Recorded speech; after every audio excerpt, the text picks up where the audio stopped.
ना बाइबल से चलेगा, ना कुर्बान से चलेगा, ना गीता से चलेगा, ना कुरान से चलेगा।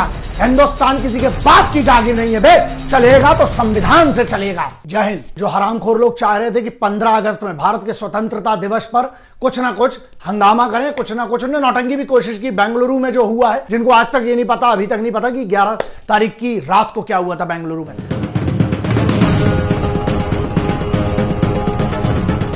इंडियन पीनल कोड की धाराएं सुन लो सबसे पहले। सेक्शन 146, 147, 148, 149, 186, 332, ये इतनी तो धाराएं इनके ऊपर क्लियर कट लगती हैं। तो दंगे किए हैं, अनलॉफुल एक्टिविटी है, उसके बाद पत्थरबाजी की, बहुत सारी चीजें। इन लोगों को ये दंगा क्यों बताया जा रहा है? दो पक्ष नहीं लड़े हैं इसमें, एक पूरी भीड़ ने क्यों हमला किया है, सवाल ये है। सवाल क्या क्या है पहले वो देख समझ लो। Most strict action has to be taken against these bastards. और जब मैं बास्टर्ड कहता हूं उसका मतलब हरामखोर या हरामी है साले, क्योंकि जो इस देश का सगा नहीं है उसको मैं हरामी कहूंगा, उसको मैं हरामखोर कहूंगा। जो 250 गाड़ियां फूंक देता है उसको क्या कहेंगे बे?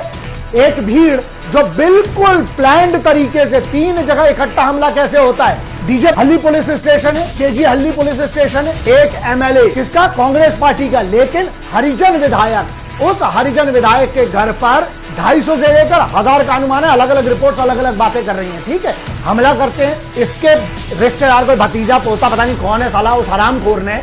अब यहां क्लियर समझ लो, मैं उसको भी हरामखोर बोल रहा हूं क्योंकि जिसने वो कहता है कि अकाउंट हैक हो गया, तो वो तो पुलिस का काम है ना। यहां मैटर है कि एक आदमी का अकाउंट हैक होता है, हैक हुआ नहीं हुआ वो that's a matter of investigation and the police must do that. वहां पर उस बंदे ने एक पोस्ट किया जो कि प्रॉफिट मोहम्मद के खिलाफ किया। एक बात बताओ बे, चाहे प्रॉफिट मोहम्मद के खिलाफ हो, चाहे हिंदुओं के, हमारे देवी देवताओं के खिलाफ हो, यहां अगर कोई पोस्ट की गई है तो यहां पर वायलेंस हाथ में देने का अधिकार किसने दिया? तुम्हें धर्म पालन करने का, उसका अधिकार है तुम्हारे पास। लेकिन तुम हाथ में पेट्रोल बम लेकर, पत्थर लेकर किसी के घर में घुस जाना, रॉबरी का केस बनता है। और सबसे बड़ी चीज है ये, इसमें मॉब लिंचिंग की नजरिए से देखना चाहिए। जो 8, साढ़े 8 बजे से सर्कस शुरू होता है वो रात को 2 बजे तक चलता है। इनकी बहुत बड़ी पोल खोलना जरूरी है। जो हरिजनों के बड़े हितैषी बनते हैं, ये तो हरिजन विधायक है, हरिजन के ऊपर अगर हमला हुआ है, सुनो बहुत क्लियर सुन लो, मैं 1000 बार कह चुका हूं, criminal as a bloody criminal. इसमें हिंदू मुस्लिम वाला एंगल बाद में, वो पुलिस का काम है, उसको करने दो, कोर्ट का काम है, कोर्ट जजमेंट देगा। तुम मत सोशल मीडिया में करने लगो कि मुसलमान गलत, हिंदू गलत, पहले इसने किया उसने किया। यहीं पर एक बात और समझ में आती है कि उसी विधायक के घर के सामने एक हनुमान मंदिर है, वहां पर कुछ ऐसे मुस्लिम भी बच्चे, अरे मुझे नाज है उनकी माओ की कोख पर यार, उन बच्चों ने वहां पर एक पूरी की पूरी ह्यूमन चेन बनाई कि कहीं मंदिर पे हमला ना हो, मंदिर पर नुकसान न करे ये भीड़ दंगाइयों की। ये भी तो मुस्लिम है ना। और हाँ, जो हरिजनों के हितैषी थे अब कहां गए? वो पूरी की पूरी एक ऐसी गैंग है जो बिल्कुल बैठ जाती कि नहीं हम तो ये वापस कर देंगे, पूरी टुकड़े टुकड़े गैंग है, फिर एक अवार्ड वापसी गैंग है, फिर हाँ, और एक इसमें भी मीडिया वाले जिनको साला हर मुसलमान गलत दिखता है, एक मीडिया वाले जिनको हर हिंदू गलत दिखता है। किस टाइप के हो गए तुम लोग? और मुझे जो हिंदू मुस्लिम का पाठ मत पढ़ाने, मेरे कमेंट सेक्शन में आना बे। हाँ, तुमको फ्रीडम ऑफ एक्सप्रेशन है, तुमको राइट है अपनी राय रखने का, आप रखिए। मैं जब मुसलमानों के लिए बोलता हूं कि वो सही है तो हिंदू खड़े हो जाते हैं, जब मैं हिंदुओं के लिए बोलता हूं सही है तो मुसलमान अगेंस्ट में खड़े हो जाते हैं। मेरे को गद्दार लिखते हो तुम लोग। अबे तुम्हारे हिसाब से मैं गद्दार हूं क्योंकि मैं हिंदू मुस्लिम की बात करता हूं, वाह, मुझे घंट फर्क नहीं पड़ता। प्रॉब्लम तो सबको पता क्या हुई। बात यहां है सॉल्यूशन की। जब तक आप रेगुलेटिंग बॉडी अथॉरिटी नहीं बनाएंगे, ये देश में भांडगिरी चलती रहेगी। मैं बोलता हूं सिविल में भी अगर पत्थरबाजी होती है, असली बुलेट अगर नहीं मार सकते, पैलेट गन से इनको ठोकाई होना चाहिए। और नया कानून लाना इज मस्ट, बहुत जरूरी है। इनकी संपत्तियां जब्त करो। और मैं तो कहता हूं कानून में ऐसी कोई चीज होना चाहिए, इनके माथे पे लिख दो साले कि ये दंगाई हैं। क्वारंटाइन वाले को ठप्पा लगा देते, माथे पे क्यों नहीं इन हरामखोरों के टैटू क्यों नहीं बनवा देते?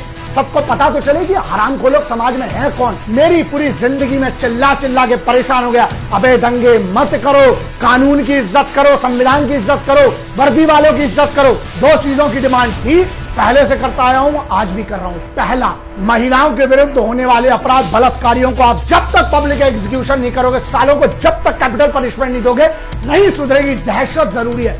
दूसरा, ऐसे लोग जो धर्म के नाम पर दंगे करते हैं, इनको जब तक साबित होता है जैसे इनको पब्लिक हैंगिंग आप नहीं करोगे, दहशत बहुत जरूरी है। कहीं पर भी अगर कोई गलत ऐसा लिखता है धर्म संप्रदाय के खिलाफ, भारत के राष्ट्र के खिलाफ, और एक मेरा ये मांग है, मेरी ये पब्लिक डिमांड है, और मैं केंद्र सरकार, राज्य सरकार सबको रिकमेंड करना चाहता हूं, आप इस पर क्यों नहीं नेशनल सिक्योरिटी एक्ट 1980 का जो राष्ट्रीय सुरक्षा कानून है ठोको सालों के ऊपर। जब तक इनकी पुश्तें परेशान नहीं होंगी तब तक नहीं समझ में आएगा। और नई एजुकेशन पॉलिसी में आप पढ़ाइए, बच्चों को कम से कम संविधान पता होना चाहिए, कानून पता होना चाहिए कि अगर हमने गलती की भारत के नागरिक होने के नाते तो हमारी ऐसी तैसी कानून करेगा। और दूसरी एक सबसे बड़ी चीज है, जो ये गैंग है इनको आइडेंटिफाई कीजिए, चाहे वो कोई भी हो।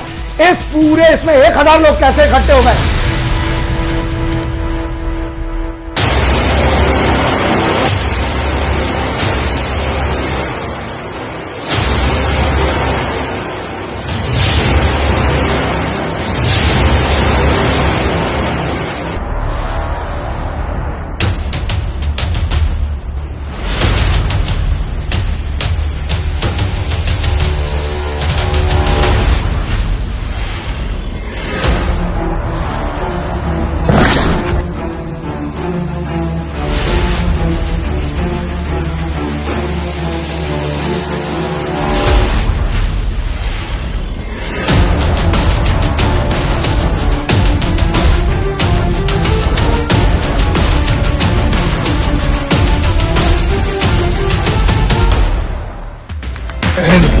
वंदे मातरम, इनकलाब जिंदाबाद, भारत माता की जय।